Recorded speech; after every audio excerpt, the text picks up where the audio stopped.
All right, good morning, everyone. We'll go ahead and start our February Smyrna Business Association luncheon.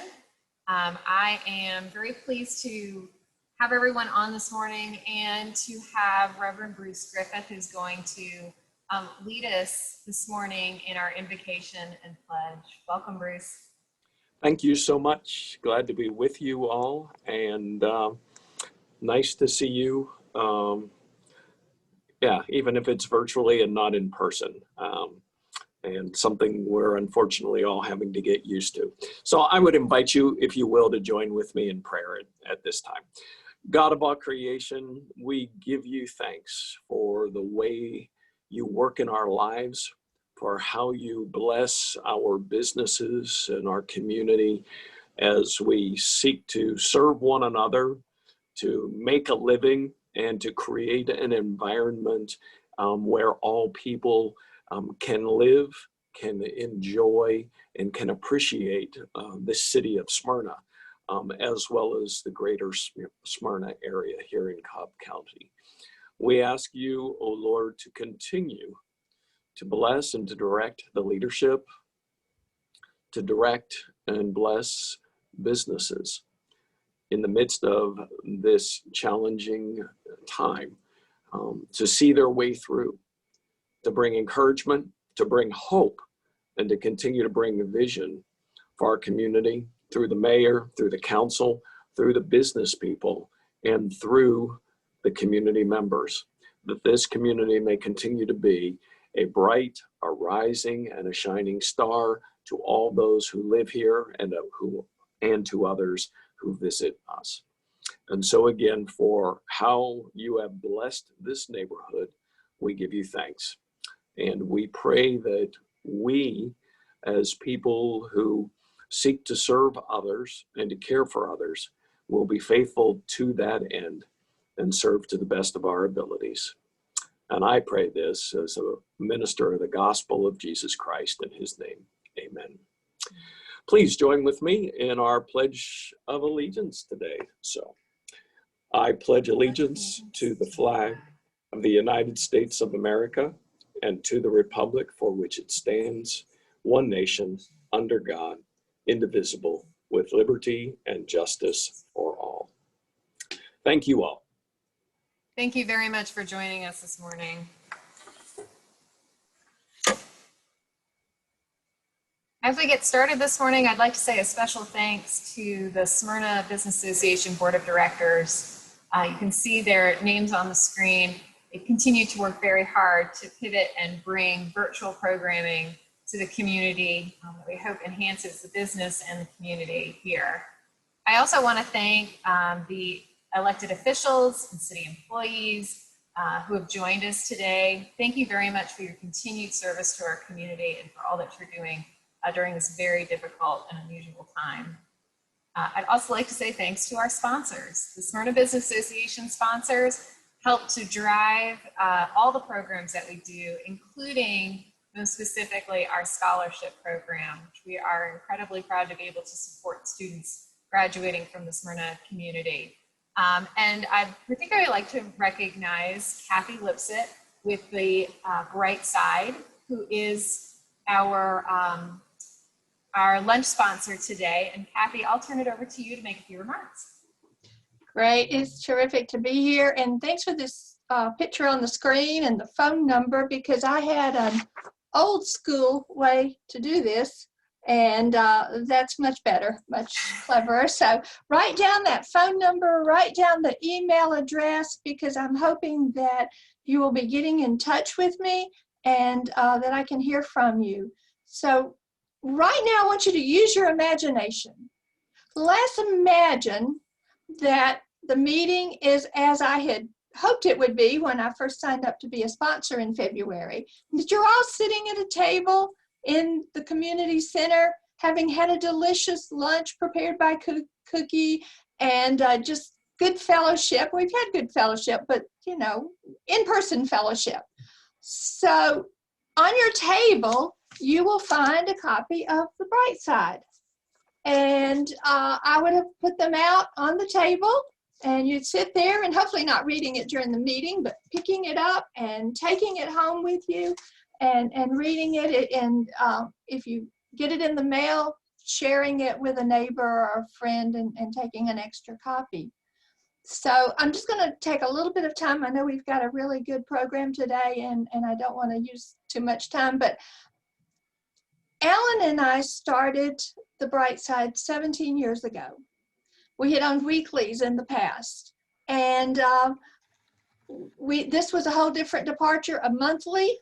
We didn't charge the people who were reading it, make our money from advertisers who are so wonderful, and it goes by direct mail at this point to about 20,000 homes. We get such good feedback from people, and it's all good news. And I say we because I still can't adjust to the fact that Alan, my husband and partner of 47 years, is not with me anymore. Alan passed away in January of last year, the horrible 2020 year. And I hope most of you got a chance to meet him and know him. He was a past president of the Smyrna Business Association, and just really love this organization. And I'm sorry that, those of you are new, that you didn't get a chance to meet him. But when we thought about starting this newspaper, the first thing we did we went two things. We sat down with Max Bacon and said, we're going to start a newspaper. And his comment was, are you going to keep it going? Because we had a lot of people come in and go away. And we said, no, Max, we're going to be here and we're going to stay. And we have. The other thing we did, and I'm really pleased we did right off the bat, was to join the Smyrna Business Association. And that was just a wonderful move. We've both been very active in it and got to know so many wonderful people. And I will be so glad when we can be back at real meetings and everything. So what I want you to take away today is, A, the newspaper's still going. I know a lot of businesses are struggling. I'm struggling because I need more advertisers to have more pages. This past one, I had 12 pages. It should be 16 or 20 pages. But it's still going, and still going free to 20,000 homes. I put it out in the community, and I'll be glad when the library's back open beyond curbside, but they are letting me put it out curbside too, because that's where a lot of readers pick it up. I have it in Publix on Atlanta Road and the community center, which a lot of people aren't getting to go to either. Anyway, it's out and around, and I hope you are reading it. Now, the website, brightsidecobb.com. I hope you will go to it and sign up, if you're not already receiving it, for my electronic weekly. Every Friday, I send out updated news, a link to the paper online, and at that website, you can also read the current edition. So I hope people will read it. And the other thing I want you to take away is that people are really responding to the paper. They like getting the good news. They like the fact that it's going right into their home. They don't have to go out anywhere, and a lot of people aren't going out, as we talked about earlier. They're right there, and they can just have it come into their home. They're enjoying it. It's uplifting news about what's going on in the community, and our goal from the start has been to connect people with their neighbors and their friends and their businesses. And so the other thing I want you to remember is I'm open to advertising. The rates are reasonable. I would love to have you tell my readers about your business, how they can contact you. If you're online, how do they know to go to your website? How do they know you're there? If you're open in person, how do they know where you are and how to get there? So think about how you can benefit by an ad in the Bright Side. And if you have news, doesn't have to be an ad, but if you've got news that you want to share with the community, I'd love to hear from you also. News at brightsidecobb.com, website brightsidecobb, be sure that Cobb's in there, brightsidecobb.com, and the phone number 770-426-9388, and I would love to talk to each of you. Thank you for letting me be a sponsor today. Thank you so much, Kathy. We really appreciate you and the Brightside's continued support of the SBA. And it's hard to believe that it's been a year since we lost Alan. He was such a wonderful addition to the SBA and such a staple to our community. So Thank you. our thoughts and prayers are with you. Thank you for your continued support. And I wanted to make sure to mention that one of the things that the sponsors' financial contributions do go to support is our SBA scholarships. Those applications are available on the website now. We will award 3 scholarships to students graduating from Smyrna schools who are going to seek business-related degrees, and the Max Bacon Leadership Award, which will go to a Campbell High School graduate. The deadline to apply is March 1st. You can find all the information on the website. If you have a student, or if you have a neighbor who has a student who might be interested, please be sure to pass it along to them. Next, I'm going to turn it over to Mary Moore, the library director, who's going to give us our Smyrna update. Hi, thank you for having me today. I hope everyone can hear me all right. I just have a few announcements from the city of Smyrna. First, from the mayor. Last month, Mayor Norton reached out to members of our community to participate in his racial trust building initiative.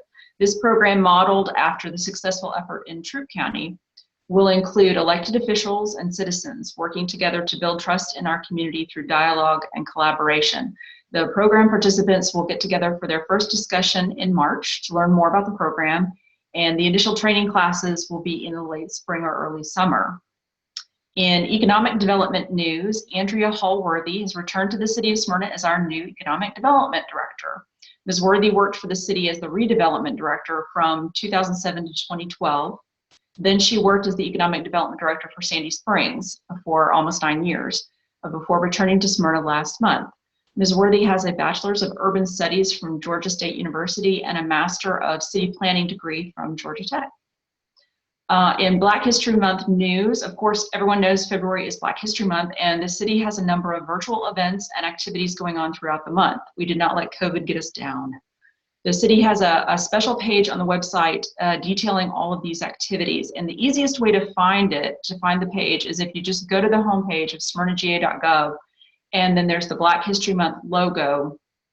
If you don't see it first, the little ad banner that goes through, it'll be like the second one. And as the library director, I'm going to exercise my privilege of highlighting the library's Black History Month events specifically. We have a lot of family events, children's events, but I thought I'd mention the 2 adult events since I'm here with you today. We're hosting a free genealogy research webinar on Friday, February 12 at 10 a.m. This is a really good workshop for beginners or people who might need a refresher, or if you're specifically looking for tips on researching your African American genealogy. We have an expert that we've hired to come in and teach this. We're not relying on my expertise, which is minimal. So we have a real live genealogist teaching this workshop for us. We also have a cooking demonstration by Chef Jesse Jones on Tuesday, February 23 at 10 a.m. He's the author of POW, My Life in 40 Feasts, and he'll be cooking chicken and talking about how his family experiences have impacted his cooking and his style. Both webinars are free. Please register using the links on the library's webpage, or you can use the Black History Month webpage that the city has created. And then I'll also make a final plug for the museum's events. They've created a special tour called Black Experiences of Smyrna, researched by Cameron Nesmith. So you can go to the Smyrna Museum webpage to sign up for a tour.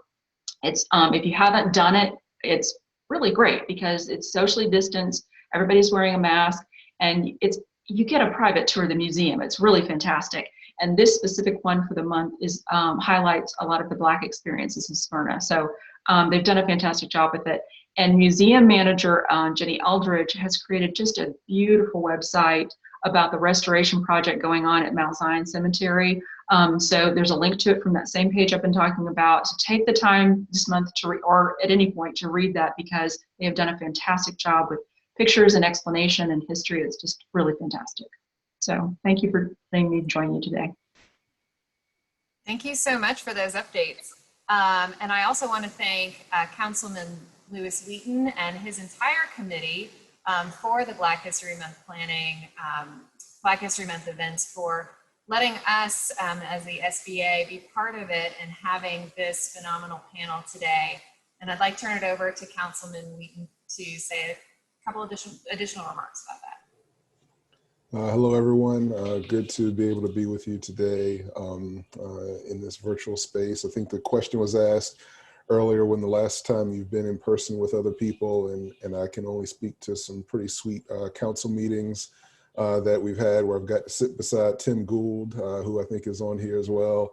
And that's probably about it. So it's certainly been an unusual and continuing to be an unusual time. You know, I certainly want to give a huge shout out and thank you to the Smyrna Business Association in their efforts, their involvement in the community, and the relationships that we're able to have with the SBA and the city of Smyrna. You know, last year, one of the big initiatives that we committed to as mayor and council was to have a regular annual Black History Month celebration offered by the city of Smyrna. Which is very personally exciting for me. And you know, I want to give a huge shout out of appreciation to my colleagues on council and the mayor, and also to just an awesome group of staff and community citizens that have been very active in the planning of those activities over the last couple of years. Lisa Hawk, certainly a huge thank you to you, Tomarie Tarpley as well, was on the committee last year, in addition to this year, and also Lanita Green, who we'll be hearing from in a moment, is on that committee, along with many other just awesome residents. It's been a tremendous success. Just to echo Mary's words, be sure to check out the website, you know, go to those opportunities that we have in the city to celebrate together, whether it's the virtual concerts that we'll have, the opportunity to learn a little bit of Black history in the city of Smyrna, the opportunity to actually go to and get a private tour of the museum, in addition to some movie nights. A couple drive-in movie nights as well are going to be exciting. There's one particular opportunity that I'm really personally excited about, and that's something that really came out of last year's discussion, and I think is a tremendous thing that we're able to do. We were very intrigued about the idea of putting together a scholarship fund for some of our, a scholarship fund opportunity for our high school seniors that are graduating, and through a great collaboration with the Smyrna Public Safety Foundation, we're working on and developing for this month a silent auction opportunity driven by donations from local small businesses. So good opportunity for all you local small businesses out there to get involved in this. But this is an opportunity for a silent auction to auction away those services or goods. And all the proceeds of that will go into a scholarship fund for graduating seniors that live in the city of Smyrna, that go to Cobb County schools, that are interested in careers ultimately in public safety. I think this is a tremendous opportunity, and you know, I'm just excited to have this. I'm excited to know that the community is excited about this, and that the Smyrna Business Association is also excited about this as well. So I think moving forward, we have some really great opportunities for engagement, and looking forward to continuing the collaboration with all of you, not just this year, but in future years as well. Thank you so much for this roundtable. I'm looking forward to listening to the discussions and learning some of the perspectives that some of our business community here locally can share with everyone. I'm excited, and thank you all for letting me have a moment to speak here. Thank you so much. And for those of you who are haven't noticed yet, in the chat box, Lisa Hawk has posted a couple of links to those events and to the museum tour. And as the city finalizes and puts together those details of the scholarship and the silent auction, we will be sharing, the SBA will be sharing all of that information with our members through our social media and our emails. So keep an eye out for those. Also, I'll go ahead and say it as a thank you to all of you for our panelists for today. The SBA is going to make a donation to that scholarship fund, so hopefully we can help kickstart that for you. So that will be on behalf of the SBA as a thank you for today. And with that, I'm going to go ahead and turn us to our keynote today. I'm very excited to be able to introduce this panel of amazing speakers and business owners from the Atlanta area for our Leadership, Networking, and Diversity panel. Our moderator today is Lanita Green. She's a global communications professional who manages internal communications at the European-based organization Baycart. Prior to Baycart, she's held roles at Floor & Decor, Triumph Motorcycles, Bloomingdale's, and the Home Depot.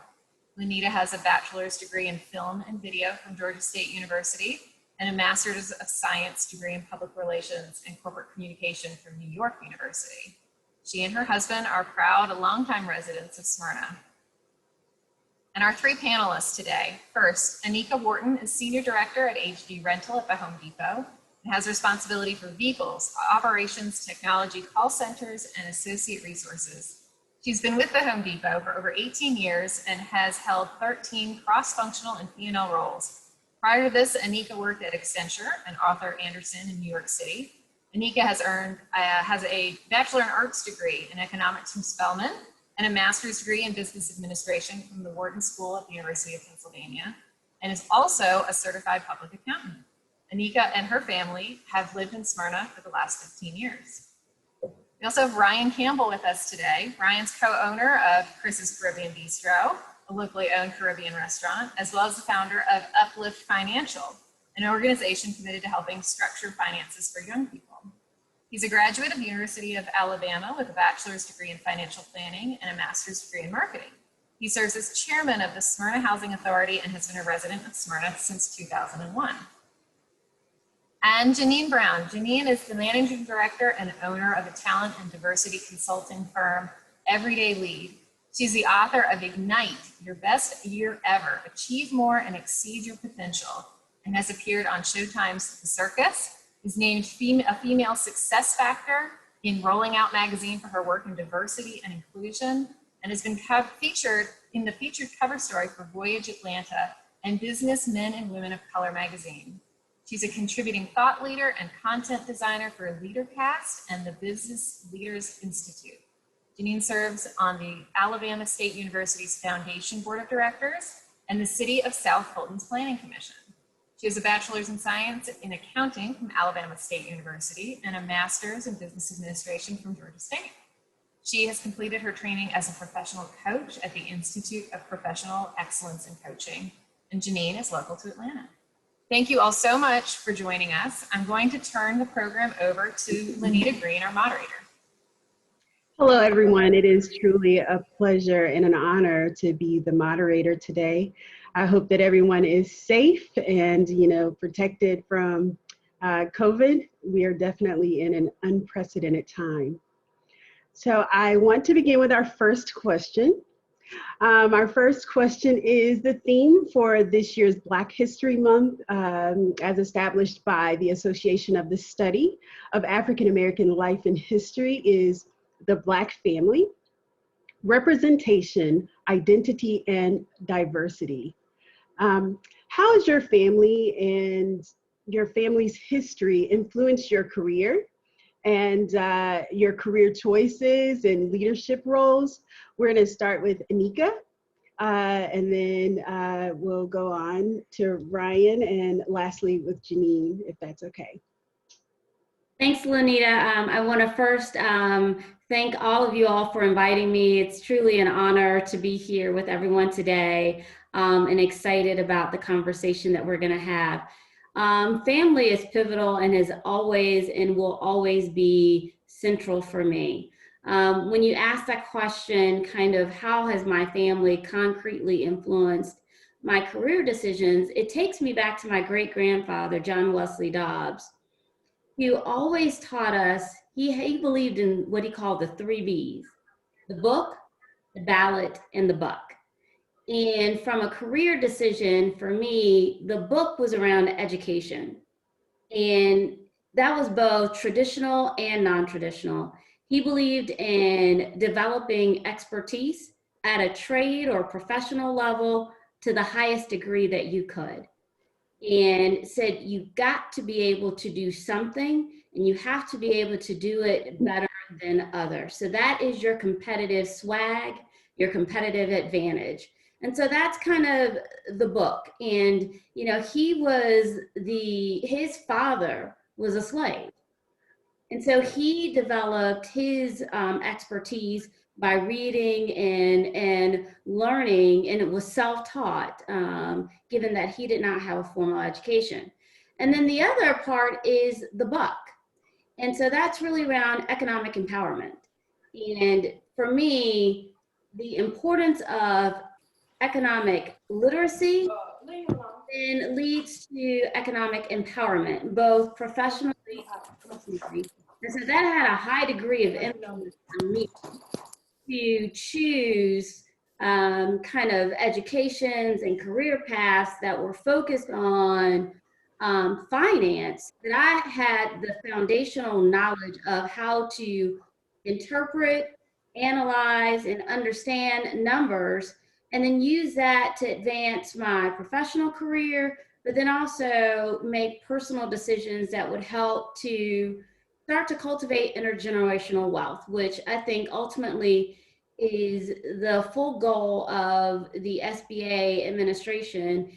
And the other influence was my father was also the director of SBA under the Carter administration. So I've got a personal affinity of small businesses and entrepreneurs and the power that we can have together from a community standpoint.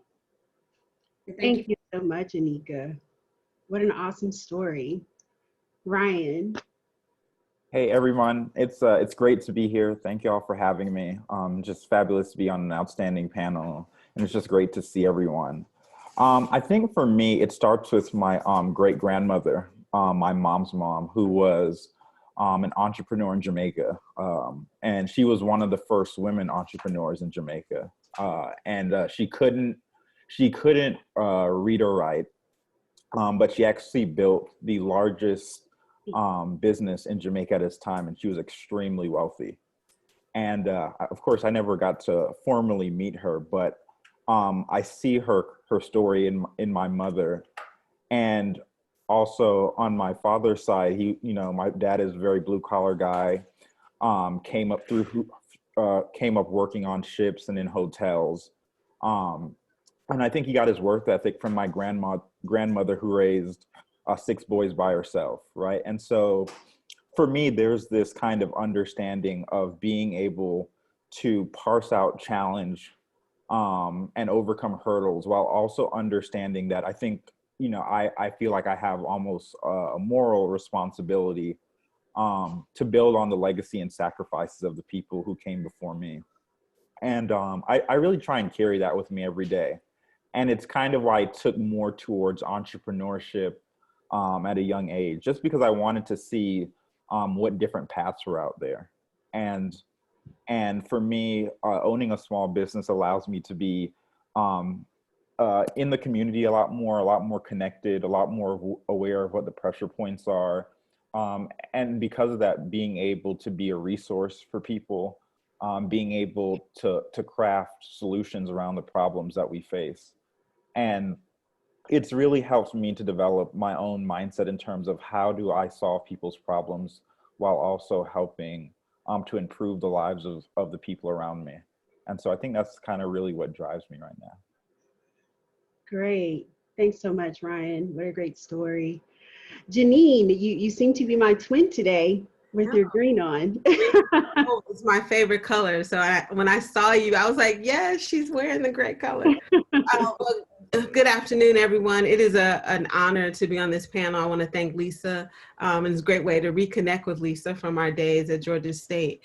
But this is a great question, and it required me to do a significant amount of reflection when I read it. And it took me back through this journey of like my family. And so I really love this question. Unlike Anika, I don't have roots deep in Georgia, but I know some heirs of the Dobbs. So I can't wait to talk to you offline.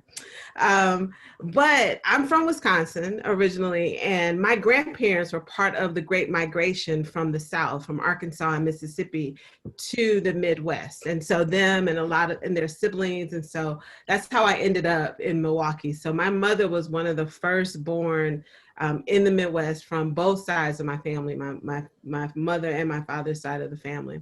But my maternal grandfather was the first person in Wisconsin to build a commercial building from the ground up through construction with an all Black team. So Black bankers, a construction crew, the whole thing. And so that was like a really big thing. And that thing was a church.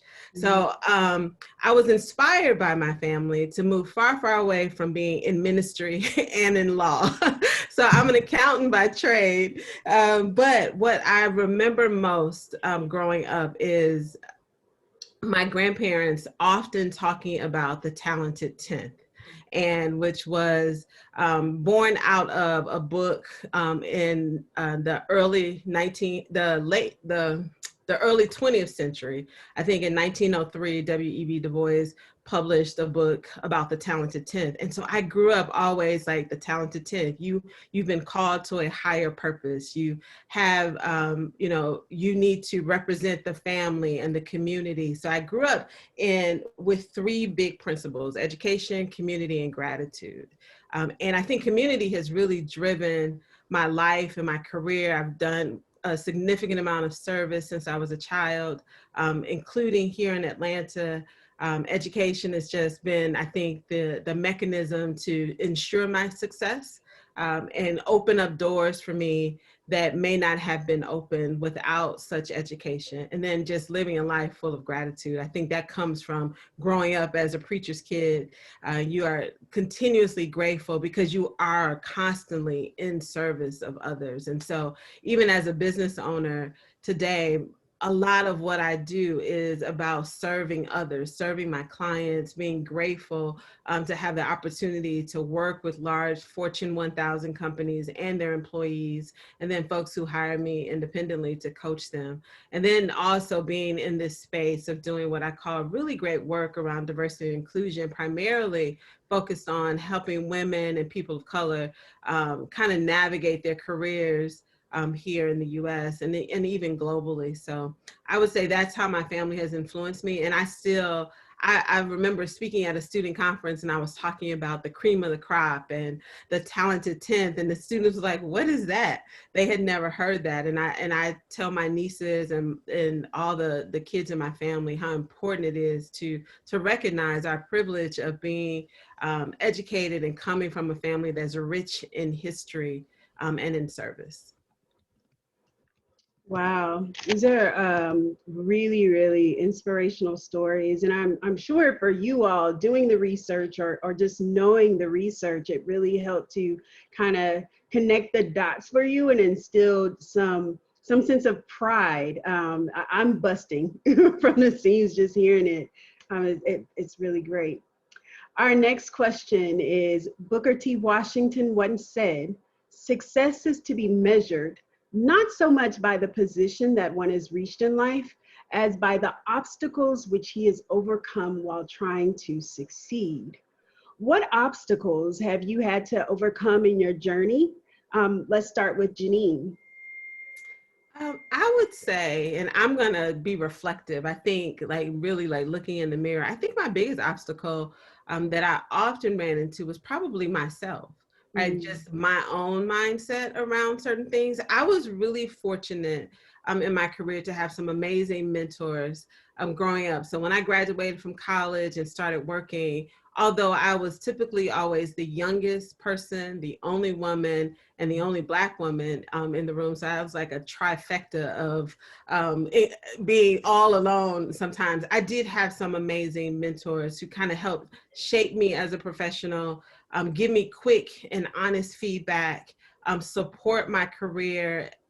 So I often say, I know that there were challenges in that space, but I would always say, I think my biggest challenge was me first, right? Getting my mindset right. And once I recognized that, you know, my hiring, no matter how I got through the door, was my responsibility to stay there, right? And to demonstrate that I was worthy to be there, and not even necessarily worthy, but that I had the experience and I was able to do my job really well.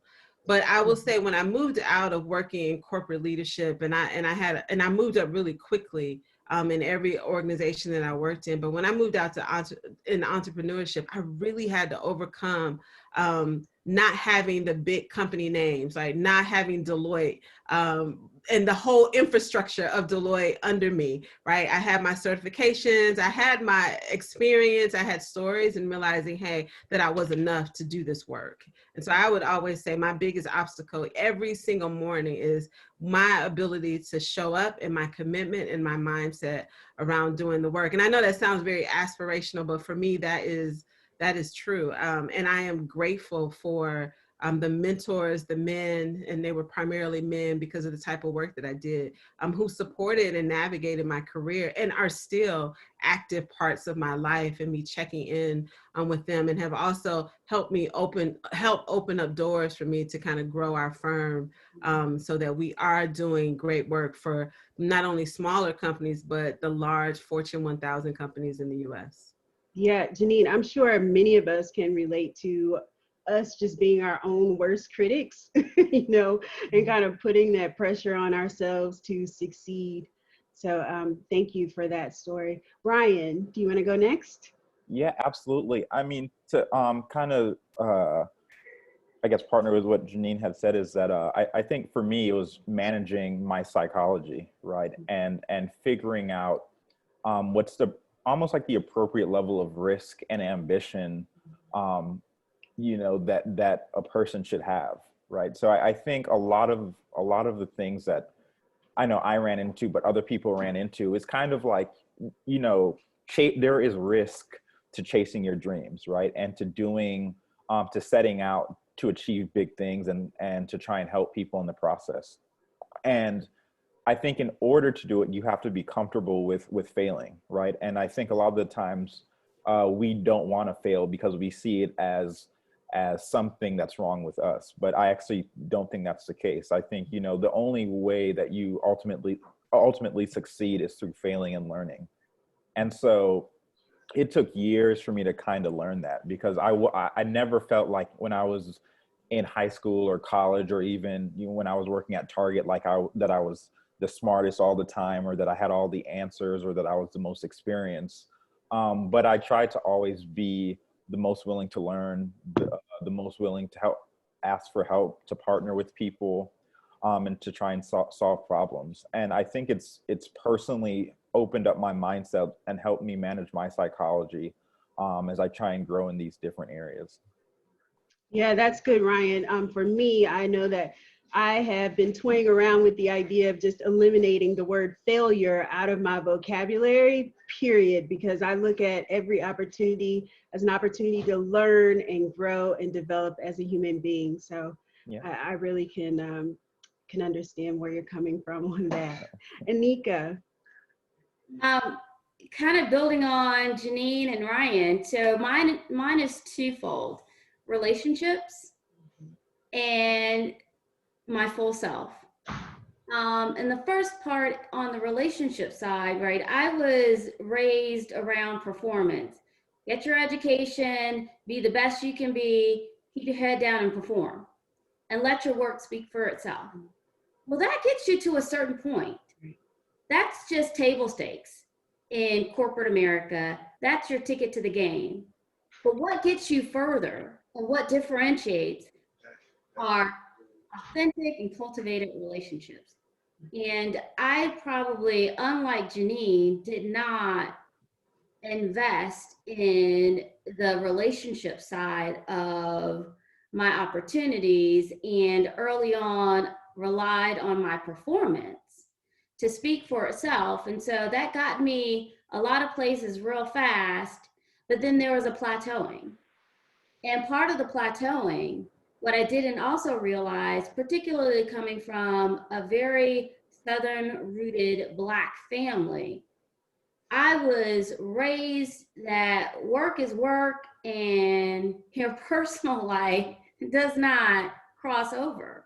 Well, that's not the way it works in corporate America. It's all intermingled and it's all relationship. And so I had to figure out, and that was not easy. So tapping into what Ryan said about my personal psychology, for whatever reason, I'm an introvert. I was an only child. I've got this family culture of being very professional and private. That combination didn't necessarily show up well at work, where people felt I was formal, that I was a little bit closed and rigid or whatever, didn't quite know the full Anika. And so some kind of way I had to learn, and that some kind of way will go into your next question and has everything to do with Ryan's mother, Anne-Marie Campbell, figured out how to bring the full Anika to work. And that has now kind of helped to develop the relationships that are needed to differentiate. Can I add something to what Anika said?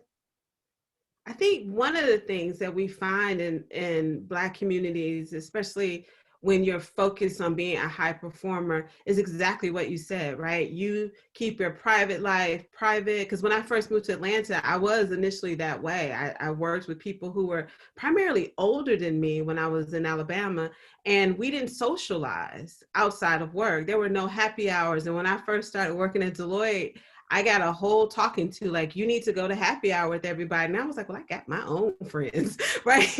Which was like the wrong approach. And you're right. And to be successful long-term, we have to really fight against some of these cultural norms. And it's not just, sometimes it's women, it could be gender specific, norms around being a woman and how we're supposed to show up, and we're not supposed to be loud, and we're not supposed to be whatever's on that list, right? And we try to fit into that. And sometimes it's completely counterintuitive to being successful in your business as an entrepreneur, or, moving up into more higher senior ranks. And so I think all of us have to be aware of that, right? Around either race and ethnicity, cultural norms, or the gender side. And we run into those things, and they can actually be roadblocks. Mm-hmm. Yes. I think that's interesting, because one of the characteristics of the Black family is private, very private. This house stays in this house. In this house, exactly. I think we all can relate to that. And, you not only iron your shirts, but you iron your sheets and your pillowcases. I mean, everything has to be formal, buttoned up, and polished, even more so. Yeah. Because we have to be 10 times better, and that's what we were taught. It's not relatable when you start to get out there. So yeah, agreed. So let's go into our third question. Typical business networking may not be enough to reach the level of success you all have achieved. How have you built your network, and what advice would you give to others regarding a mentor or a sponsor? Let's start with Ryan. So networking is it's always challenging, I think, particularly in the Black community. And one thing I try and really tell people is that there's a difference. You have to transition, I think, from networking to organizing, right? Networking is good, but it's not great if you can't, at the end of the day, get something, you get a net return or ROI on that networking and that of what you're trying to build out. So I try and kind of connect the two in terms of networking and organizing. And the best way that I've been able to figure out is kind of being open with the challenges that I'm having personally, whether it's business or personal, and being honest and open with other people about it, and seeing kind of what solutions that they've gamed out, and then kind of partnering, my perspective with that. And I think that those kind of honest conversations and the dialogue over time personally has helped me to see different perspectives and meet a lot of people who I wouldn't have met other wise along the way. And, I know personally when I started working at, opened up our restaurant, it was a big thing. I came from retail. I was a logistics manager, then I was an operations manager, and everything I worked at Target. Target is a very structured and organized company, right? You have systems, you have protocols, you have numbers to hit, and then you open up your own business and you are the structure, right? You are the organization, you're the accountant, you're the cook, all that kind of stuff, right? And I really struggled with that transition at the beginning, because it was a lot of stuff that I didn't know that I felt like I needed to know. And, through years of slowly building, I met with dentists, I met with doctors, lawyers, people who were just selling stuff online through Etsy.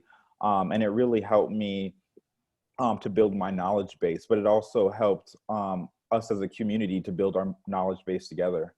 And it's something that I'm, truly, truly grateful for, that has personally helped me and the people around me within the community. Good. Jeannine, what about you? So when we talked about family, like my grandfather was the stern business decision, the pastor, senior pastor, well known in Milwaukee and surrounding counties. My grandmother was the socialite. She was the spades playing and beer drinking first lady of the church. But she had such a wonderful personality, and what my brothers and I got from her was our ability to build relationships and maintain them. And I think that was the big thing for me, is when I started off my career being mentored primarily by white men. And so I still had this edge about me because I grew up with all brothers, and then all my mentors and some of my closest friends, even in college, were men. What I had to do was start to kind of expand those relationships. And so moving to Atlanta to work for Deloitte, I got a chance to expand those relationships. But one thing that I do really well is I keep in touch with people, even if they don't call me regularly. And it's just a thing that I do. And so I've been able to really grow my relationships, and always had people who actually raised their hands to sponsor me. So being an accountant and a CPA and starting my career in that way, moving into entrepreneurship, it was scary, but I had so many deep relationships in accounting and finance across the country, because I was also a very active member of a professional association. So I was involved with the AICPA, I was involved with the National Association of Black Accountants, I served on boards, I led events, I spoke at conferences, and being able to do that, I think visibility helped with relationship building for me. And so and when I started working and started this firm in 2006, picking up the phone and letting people know what I was doing, long before there was Instagram and Facebook ads and all of these things, I think it was because I had built these deep relationships, friendships, and they became friendships. They were no longer just business focused. They were actual friendships, vacationing together, and those sorts of things. And I think people do business with people that they know and that they like. And I don't think that's no different if you're in entrepreneurship or if you're an executive at Turner Broadcasting or Warner Brothers now. It doesn't matter. And so I think it was the being able to maintain relationships that really helped, both in my personal development, but keeping people. And I can pick up the phone and say, hey, do you know somebody here? Or I'm looking to move into this particular area, or I'm looking for a contact at this company or in the city of, and can always find someone who can put me in touch. Yeah, that's good. We do fortunately have things like LinkedIn and other social media tools that help us keep those connections. I know that I try to reach out to everybody at least once a year, because it's so important to be able to be. It's hard to do. It is. With someone who's highly social, so I can only imagine, like Anika, like what kind of energy that takes for you. Yeah. Well, I guess it does help that you can simply type now rather than having to have those conversations all the time. Anika, what would you say? Jeannine, it's hilarious that you just said that, because I was about to say the exact opposite of you and Ryan. I was like, I'm a hot mess when it comes to networking. It is not something that I enjoy. It was not something that I thought I was good at. and it was not easy. And I think it's, you know, a couple of reasons, right? I grew up an only child. I'm naturally an introvert, so I'm not highly social, but I enjoy one-on-one deep relationships. So once I have a relationship, it lasts for a lifetime. And so figuring out how to go small eventually gets big, and it just becomes more comfortable, more energizing, and more natural over time. And I would say for me, it didn't necessarily happen until later on, and I got more intentional about it. But then when you become intentional, then you have to add on being open-minded, because opportunities that you may not have considered will come your way, and that then creates pathways. And to be more specific, my prior job, I was chief of staff for Ryan's mother, Anne Marie Campbell. And that ended up, Ryan, that has been the best experience of my life, personally and professionally. It literally changed the game, and it would change the game because of your mother. And I was twice before taking that role asked to be chief of staff for another EVP at Home Depot.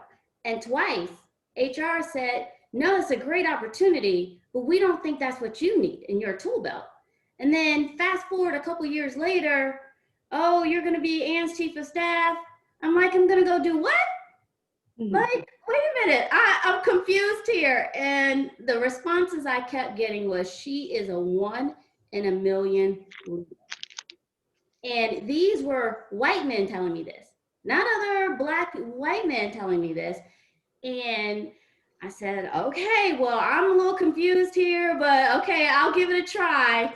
And literally, I remember one of my first meetings with Anne, because Anne kind of knew me, I kind of knew Anne. We didn't really know each other, so we were both like taking a leap of faith here on just kind of other people's perceptions. And I started going through this list of, okay, we've got about 10 key things to do. It's going to take us over the next 10 to 12 weeks across these functional areas. She goes, well, hello, Anika. I'm like, Anne, that wasn't on the list. And then that just kind of opened up the door for a beautiful relationship that taught me how to start bringing the full Anika to work. And from that, literally, she has created so much growth, opportunity, and drive that I probably would not have had it not been for Anne. And she literally probably, call it 10 weeks, so you can think about how busy she is, had me and Pranera going over my network map, looking at it. And it tells you about the power of a network. And she, at one point, went to Carol Tomei, who is now the CEO of UPS, but was the CFO of Home Depot, and said, what can we do to develop Anika? And that is the power of what sponsorship can do in ways that you would have never dreamed of yourself. And that's the power of authenticity. And so what I say out loud to Ryan and everyone about Anne Marie is, I think she has the highest balance of EQ, IQ at anyone at that level that I've seen. And literally, people are in awe of her. And the reason I'm in awe of her is because she does exactly what she says she's going to do to you and behind the scenes. And it is so refreshing to see the integrity of that shine through each and every day. All right, great story, Anika. I think I worked at Home Depot for 11 years, and I think that anyone who has worked at Home Depot has an Anne Marie Campbell story. Yeah, because she is just that. Every day. Mm-hmm. Yep. All right, we're gonna open it up. We only have a few minutes left. We're gonna open it up to our audience so that they can ask questions. And also, while they are thinking of their questions, we just wanted to ask our panelists if you are open to it. If you would, please put your contact information in our chat feature so that some of our attendees can stay in contact with you.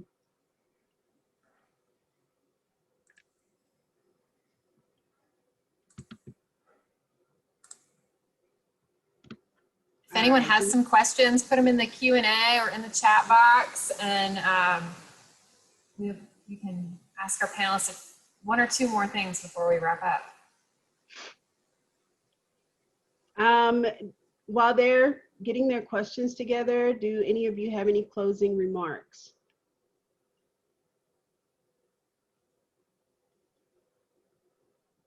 I think you're on mute. So I wanted to just talk a little bit about inclusion.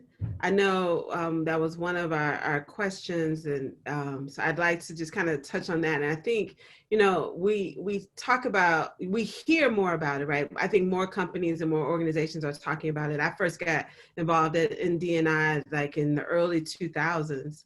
And I think one of the things on our journey to, you know, where we are now, I think about, you know, it was all about acceptance, right? And which it started in this whole, we need to accept each other. And now we're at this place of creating belonging in the workplace, and people showing up as their whole selves, their best selves. And one of the things that I think, you know, for people in the business community is to really focus on how can we serve people better, right? And the service of providing services to our clients, providing services to constituents, and then even serving the people who work for us. When I think about, you know, the diversity of Atlanta, but then we sometimes walk into some of our companies and we don't see, it doesn't appear to be as diverse. And I think one of the things that as a practitioner and what I'm doing with my clients is really trying to create these sense of belonging so that people in these organizations know, hey, your thoughts, your value, your contributions are so important. And to look at how are we doing this in the whole DNA of our company? How does this show up in every aspect of what we're doing? And so I think as people are looking at Black History Month, you're looking at, you know, supplier diversity, your clients, customer experience, all of these different aspects of doing business, is how do we create a sense of belonging? Because I know even as a customer, like I joke about Publix, they just built a new Publix in my neighborhood, and there's all this stuff in the news about Publix and the heirs of Publix, but this Publix is so amazing. It's the most beautiful store. It's the biggest Publix in Georgia right now. And I go in there and I was like, I don't shop at Publix. It's so expensive, but I go because I feel like it's my store, right? So even if it's just buying groceries, buying a car, hiring an HR services company to help me find talent, I think having this sense of this belongs to me, and I'm welcome, and no matter what my economic status is, my race, my ethnicity, my gender, that there's a sense of belonging. And I think that is the real impact of profitability. Anika, you're muted, I believe. Thank you. Like throughout the day on every WebEx. Someone on my team sent me for Christmas a mug that says you're muted. But you know, Jeannine, that was a great thought. And one of the things that also came to me is, what is our responsibility? And there are things that we can do as a community. There are things that we can do as corporations, but then there's the personal commitment.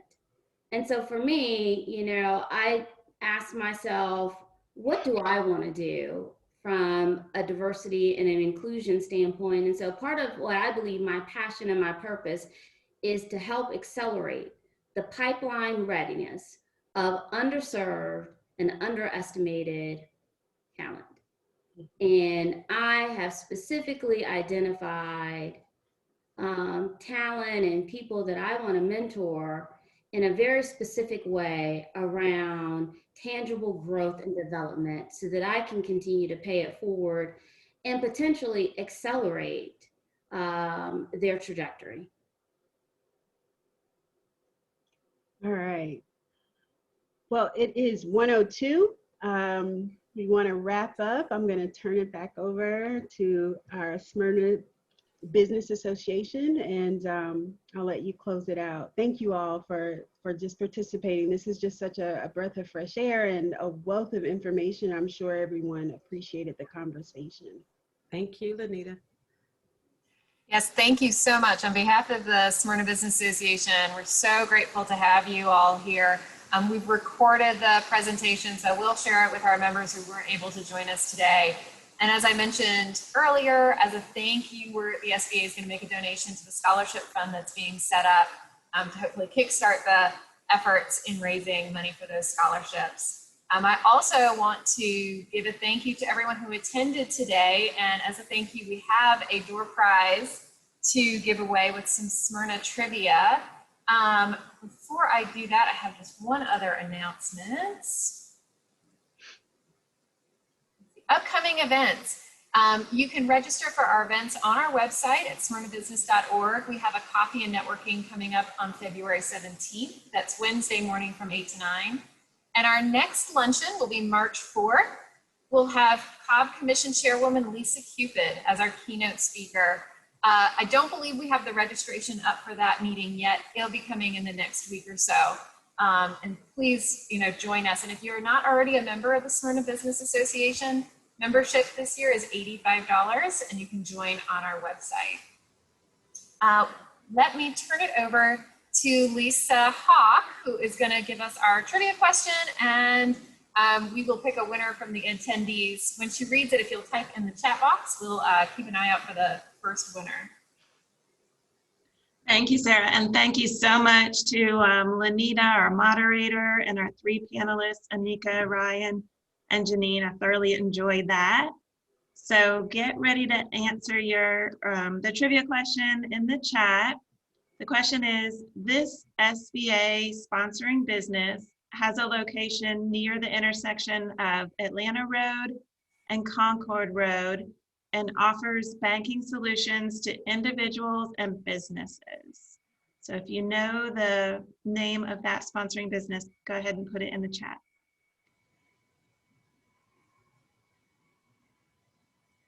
There we go. We have Irene Barton. Center State Bank is one of our longtime sponsors of the SBA. Thank you to Center State. And Irene, we have a $25 gift card to Full Scope Sports for you. If y'all haven't checked out Full Scope Sports on Concord Road, be sure to head over there for that. So with that, that completes our meeting for today. Thank you so much to everyone for joining, and thank you to our panelists and moderator. It was a wonderful discussion. We're very pleased to have had you. Thanks, everyone. Bye. Have a great day, everyone. Take care. Bye.